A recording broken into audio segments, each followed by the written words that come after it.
Hi everybody, it's Colin Stevenson here, joined by my hero, John Leonard. Hi John. Hi. So John, you left us hanging last week. You left us hanging on the note of you'd just been fired because you had called your boss out. You're then looking for a new position, but nobody wants to hire a man that's been president of a business. They're not wanting to hire somebody that's too much, because it does become obviously intimidating, but then they don't believe that they can do anything with you. So would you like to kind of take us forward as to where we left off last week, please? And that previous job was my IKIGAI. So every time I got calls from recruiters, I just didn't take them. So 2 years of not calling recruiters caused me, when I reached out to them, for them to say, who are you? Yeah. So one of the things I tell people all the time is follow up on everything. Even if you're happy with your job, follow up on every recruiter, because you can be like me, all of a sudden you lose your job and now you're out with the recruiters. So this is, November 2000. So the United States was without a president and I was without a job at the same time. So there's a lot of flux going on. And I could not get a job, could not reach out for all those reasons. And then I get a phone call one night and I answer the phone and the person on the other line says, John Lenhart, this is Red Lewis. And I go, what do I owe the honor of this phone call? And he goes, he thought I was making fun of him. This is not an honor. I just need to know one thing. I just have one question. Is it true you no longer work for cleaning systems?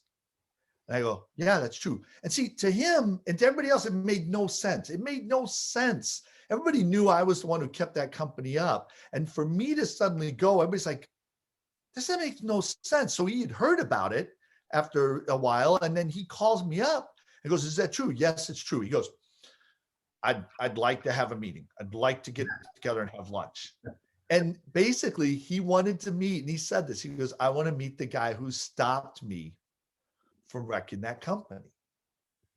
So now it's the other side. This was the guy who was trying to wreck this company. I stopped it. Now I no longer work there. Well, he wanted to meet the guy who stopped him. Yeah. We had a lunch. It was great. We kind of palled around. He was trying to figure out whether he wanted to hire me or not. He didn't know whether he wanted to or not. And then he owned these 8 washes, these car washes. He's a big deal thing. He owned this equipment company, but he was out of that equipment company. He had sold that off, and now he owned these washes, and he was trying to figure out what to do with me and if he wanted to do something with me. And we were at one of his washes, and he went into the manager room, the office, and my old boss from Clean System called him up. So he took the call in the manager's office, and he came out and he goes, you're hired. I'm like, what happened? He goes, your old boss called me up and told me, don't hire John. So he hired me. That's amazing. So it's like telling a kid not to do something because they know there's something that I've got to learn from this experience. And that's red. I'm wearing red to signify it's the only red piece of clothing I have. So this is the story of Red. And the thing is that absolutely, Red was a character. He was amazing that way. And he hires me because, and now I think about it, my old boss, that was my favorite job. And even though he fired me, he got me the job with Red. I can't be nothing but happy with this guy. So you're not going to hear me say anything bad about him. However, he right away filed a lawsuit on the non-compete. He said, John cannot work for 42 months in any of these areas and doing any of these things. And we didn't break the non-compete. We fought it and we did all these legal things. I got a lot of experience. I have a lot of experience with the legal system. And it was a very complicated non-compete because it involved some very complicated technology with surfactants and it involved some very complicated legal issues. And we could never we found one judge who could try it. And then he got appointed to the Wisconsin State Supreme Court. None of these judges wanted to deal with it. None of us wanted these judges to deal with it because we all knew this was just not going to get handled. This is just not, Wisconsin is not one of your high-tech states. Yeah, okay. So how did you feel? Did you have to start working through a model for the law system? Or I let lawyers do that. The thing I learned about lawyers is they're risk adverse, they're not creative, and they're a lot like waiters. yeah, They'll sit there and they'll take your order, but you have to be strategic. And that's what I teach people. I help a lot of people deal with lawyers and with lawsuits. I have a ton of experience, unfortunately, with the law, and I know a ton of strategy and how to deal with it. But Red basically wanted to keep me around. He's paying me a real good salary, and we wanted to stay out of the non-compete. So Red had a lot of projects. He was an inventive, creative guy, and he had a lot of projects. So one of the projects he got me involved in is cleaning shopping carts. Colin, do you know that the floor of a men's bathroom is cleaner than the handle on a shopping cart? no, I do now. That is Would you disgusting. put your hands on the floor of a men's bathroom? No. There are all sorts of things. We were able to get rid of a lot of stuff off of shopping carts, and we filed a patent application and everything. Salmonella, E. coli, all sorts of flus and colds, all that stuff's all over that shopping cart. In fact, when we were doing our testing, we got random shopping carts and they had to be tested before we dosed them with E. coli and salmonella. We had one shopping cart test for E. coli before we dosed it. So yeah, they have the wipes or they have whatever. I'll tell you what, I do not put my hands on a shopping cart handle and without, disinfecting my hands. There's a lot of nasty things that are happening on shopping carts. That's mega because when this whole kind of pandemic started, the shopping centres and supermarkets over here, they put this new plastic on it and it was like a microbiome plastic. And what they were doing that was to protect people for the next one to touch it. It was almost, I don't think it killed it, but it wasn't able to stick to the surface. Would that be Yeah, said? the problem is if you think about it, you have all the meats in that shopping cart and that gets around. You have these kids sitting there in their diapers. There's a lot of stuff happening in those shopping carts. So another thing, I was Red's technical expert on anything. In fact, he was going to work with some Native Americans to open a casino. Nice. And they brought in the third largest facial recognition company. And he wanted to meet with them and he wanted me to sit in on the meeting. So he scheduled the meeting. Well, guess what day the meeting was on? This is around 2001. On 9/11? We were sitting, this is Red's luck. We are sitting with the third largest facial recognition company on 9/11. Their phones are buzzing. And they had to turn them all off and give us their time, a presentation. Wow. I got to learn all this facial recognition stuff back then. But yeah, that morning that all that stuff happened and they were already in town. They were all figuring out how they're going to make it back. They were from Canada. They were trying to figure out how to make it back to Canada from Wisconsin. But yeah, on 9/11, I was with Red and this facial recognition company while their phones were blowing up.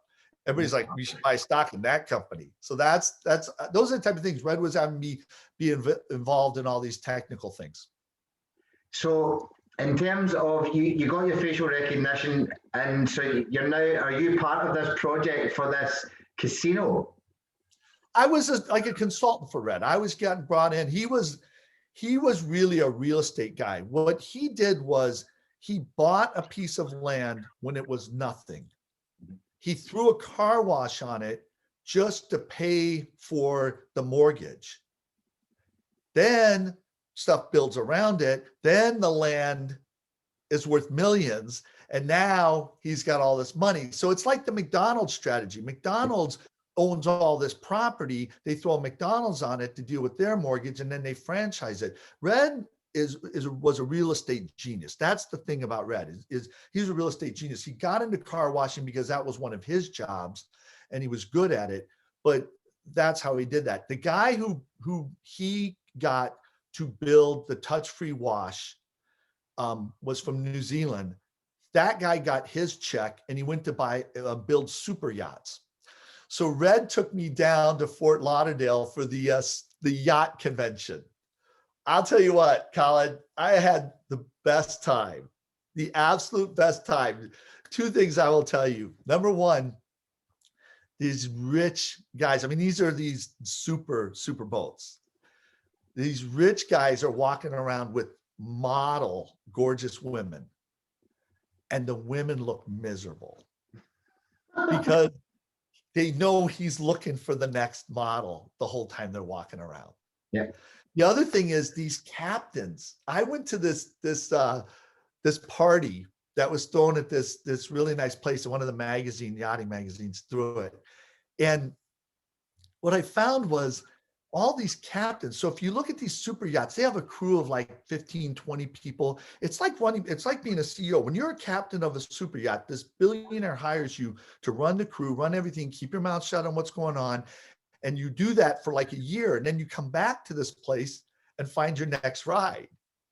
Because they keep switching. Yeah. And so to walk around, I joked, I said, I think when I go to a party and I want to be somebody else, I'm going to say, yeah, I'm a yacht captain.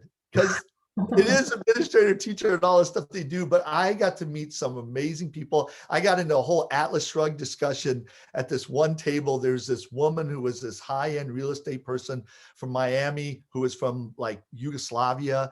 And I was sitting there. There was this French guy who was just gorgeous looking guy. And he was trying to hit on her. And I was just talking about Atlas Shrugged. And she's like, yes. And he's looking at me like, how are you doing better with like, why is she paying attention to you and not me? And I'm like, so I'm like, on my way out, I'm like giving him some tips. But it's funny. I was with Red and with his buddy who built all this. And they're like, how did you do that? So it was fun. I was just hobnobbing with this elite. It was just great. Okay. Red was server giver. Right. Okay. He never, ever told a happy story about the past. So every story he told was how he had to go sell like his Cadillac to make the, to be able to make payroll and then somehow get it back. He, was worth $100 million. He never told any stories about when everything was running great. He was on top of the world. It was amazing to me. It always taught me to enjoy the ride up. Yeah. Because once you get to the top, and he used to always say, it's a lot more fun becoming number one than staying number one. Yeah. And I feel with that story there, this is where we're talking about footballers, we're talking about actors, we're talking about anything. It doesn't matter what field you're in or how much money you've got. When your focus is on being the best and you lose sight of the journey and how you're getting there, this is where, so the story that you're telling us means that you've really soaked in and enjoyed every part of your journey.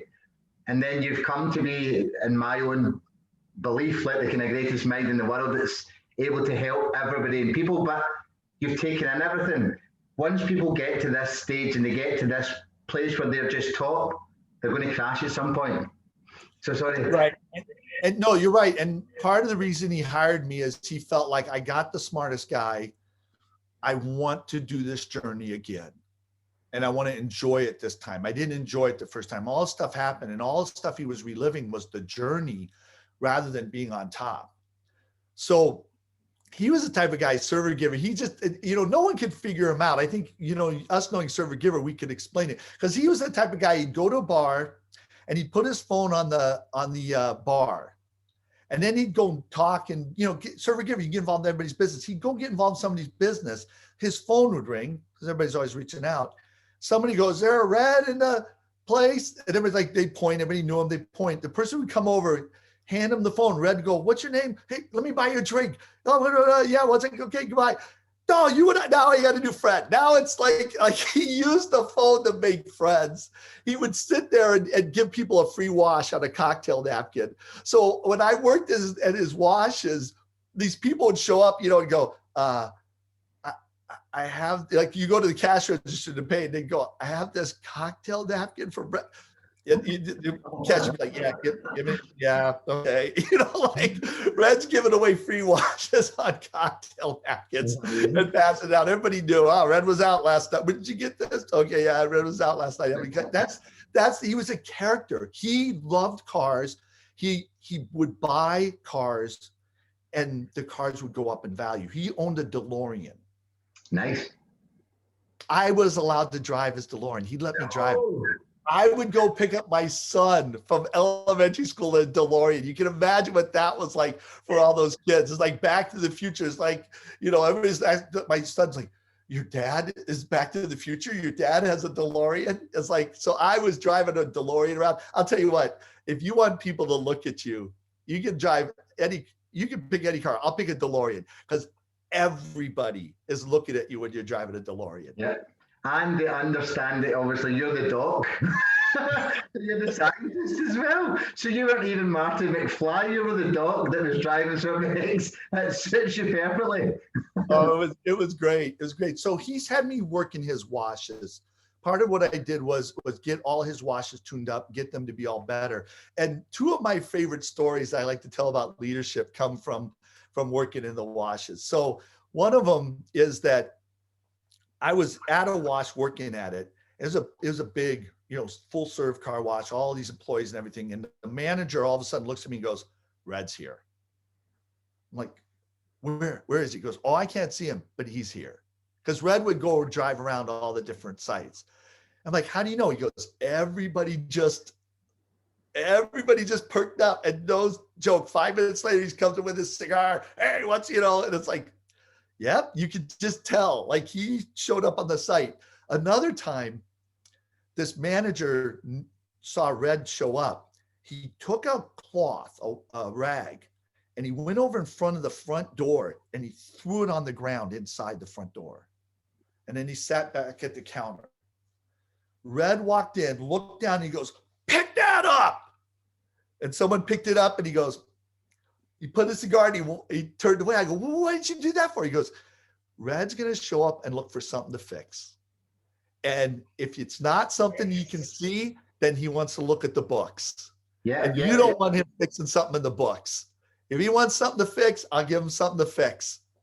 Throw a rag in the front door, let him walk in and fix the rag. He felt like he did something, he'll move on to the next place. Server giver. That's amazing. So this manager just knew how to so he must have been pretty switched on as well then to understand, because that is very specific to a server giver as opposed to any other intangible drivers. And there's another 48. Right. So server givers, Thomas Edison. Edison never wanted to understand why things worked a certain way. Server giver and what drove Edison and what drove Red was better. Giver wants to make everything better. And Red was like, there's a better way to do this. There's a better way to do that. What's the best way to do that? Let's do things a better way. And one of the things he noticed was the cars seemed to get easier or harder to clean depending on the weather. And he wanted me to figure that out. Yep. So I ended up doing a study and he gave me and he had the washers do all the study and I got all this data. And what I found out was the cars get really hard to clean 2 sunny days after a rainy day. And then the 3rd day, sunny day, they're easy to clean. And I started looking at all this research and I actually filed a patent about this. Yeah. So Red and I came up with a way to clean cars with light. So here's what's happening. And you're gonna love this conspiracy theory stuff. The pavement is asphalt. Like a lot of pavements go into concrete. Yep. Because asphalt pavement, the grooves form in the road.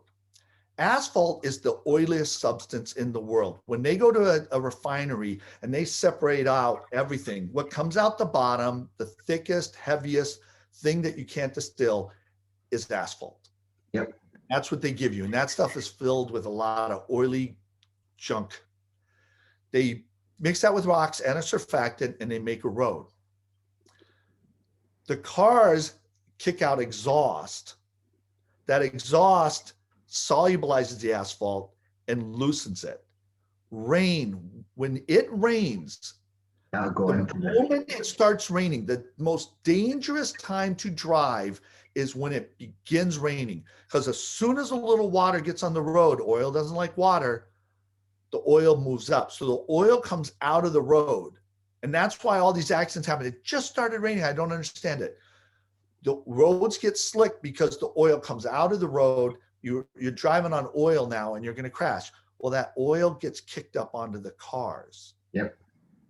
So diesel exhaust, regular exhaust, tire rubber, which has sulfur in it, and the asphalt gets thrown on the car.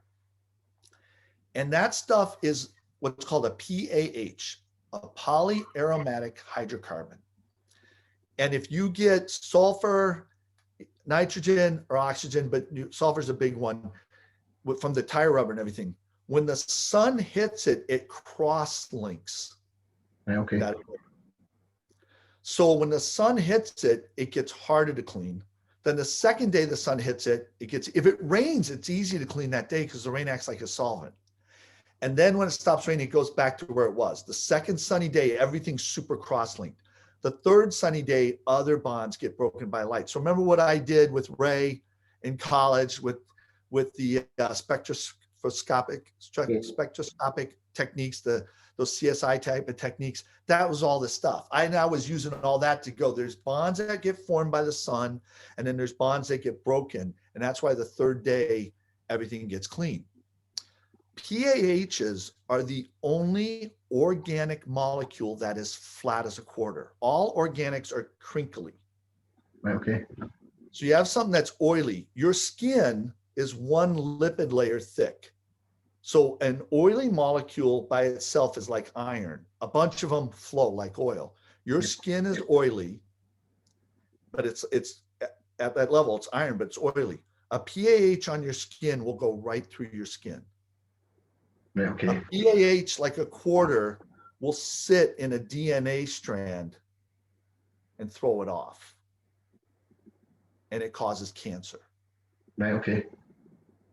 If you lower or raise if you raise the alkalinity in your cell, the bond won't happen. So that's why people talk about eating certain foods to change the pH of their cells. Yep. Because it's these PAHs. Eventually, science is going to catch up. It's all in a report, but eventually, science is going to catch up to this. But that's what's going on. The cancer is a misgrowth. It's a misapplied DNA. It's a faulty DNA. That's how it gets spread. And the reason the DNA got faulty is a pH, an organic molecule, the only one that's flat as a quarter, gets in there.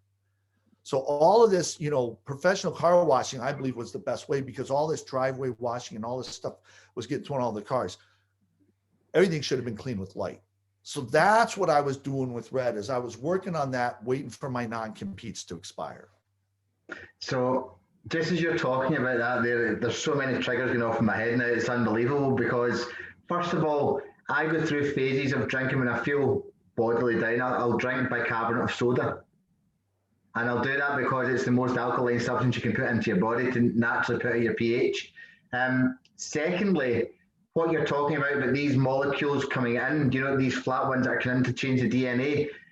Where did you find this out? Was this through understanding, or was this through you doing the science yourself? A lot of research and I could talk for an hour about this, but it was always interesting that in China, this is back, like I said, 2001, 2003, back in China, their rate of smoking was much higher than the rate of smoking in the United States. And their rate of cancer among the people who smoke was much lower than in the United States. So is it the smoking, or is it some other issues? And you could see there are some other issues going on there that are causing the cancer. It's not just smoking in and of itself. So I did a lot of research. A lot of it was in the patent, a lot of it backed up. But yeah, so that's what I was doing, is I was doing all that stuff with Red and doing that. The other thing I was doing, waiting for my non-compete, was I started writing notes for Atlas Shrugged and sending them to my high school friends. I was still in that high school group. Yep. I still had all this time because I was doing all this stuff. So I wrote notes for each chapter to help people through Atlas Shrugged, to help them, because I was executive coaching people, and Atlas Shrugged was kind of my executive coaching Bible. So when somebody deals with something in a business setting, I go, okay, do you remember how Dagny handled Jim in this case? Do you remember how Eddie handled Jim? You want to be like Dagny and Jim. You don't want to be like Eddie and Jim. And here's what you want to do. Atlas Shrugged explained everything. Remember, I ran that cleaning systems from Atlas Shrugged. That's how I was running the company and making it boom. I started using that book to executive coach. So I made these notes to help people through it, to help people understand it, to help people get things done. I also gave Red the Atlas Shrugged on CD. And there's a character in Atlas Shrugged, Hank Reardon, and he was Red. If you ever read Atlas Shrugged, you think about it, he was Red. This guy invented this metal in this book, and he was standing up against everybody else. And everybody said he was crazy. Red had this way of cleaning the car touch-free. Everybody said he's crazy. Revolutionized, Hank's going to revolutionize everything. And you could see he was bonding with them. And there's this moment where Hank decides to build this bridge like a quarter of the weight, and he thinks it's going to be twice as strong, and this train's got to go over it in front of everybody. And Red came by work one time, cigar and stuff, and I go, what'd you think? He goes, that was freaking amazing. Hank was amazing. I go, did you think that bridge was going to fall down? And Red takes a cigar in her mouth and he goes, there's no effing way my bridge was coming down. And he put the cigar back and took off. He just said his bridge. That's amazing. Yeah, he just internalized that novel. Went, yep, I am that guy. That was my bridge, and my bridge was never coming down. So it was great. So I was doing all that stuff, and then Red had a better way to do chemicals, and he called it cake mix. Okay. So in order to do this, I went into another company. Red had me work with some other people. I had shares in another company. I became part owner in another company. Red was over here doing equipment. I was over here once my non-competes were up doing chemicals, and he basically called it the cake mix. If you think about when you bake a cake, you supply the egg, but you get the mix, the water, and you do all that. Yep.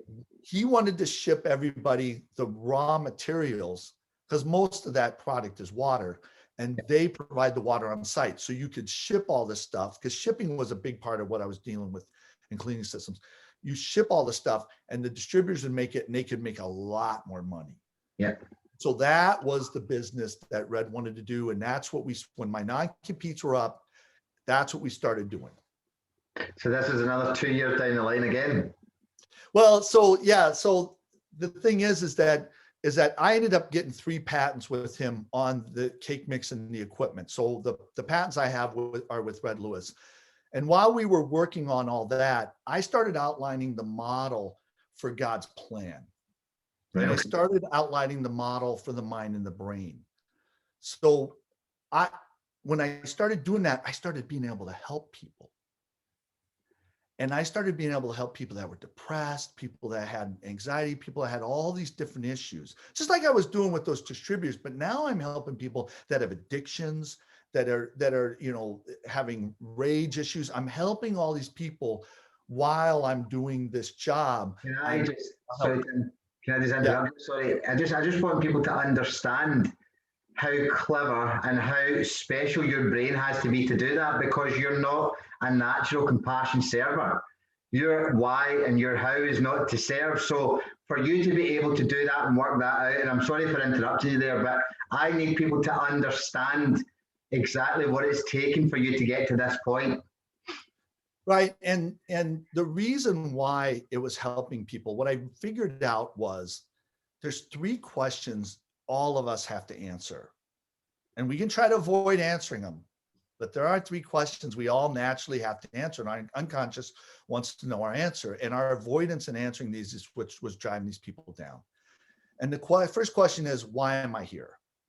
And most people's answer is, I didn't ask to be here. Mm-hmm. Why am I here? What caused me to be here? Second question is, what am I going to do while I'm here? A lot of people don't know what they're going to do. And then the third cat is what's going to happen next, or what happens after this? I'm going to die.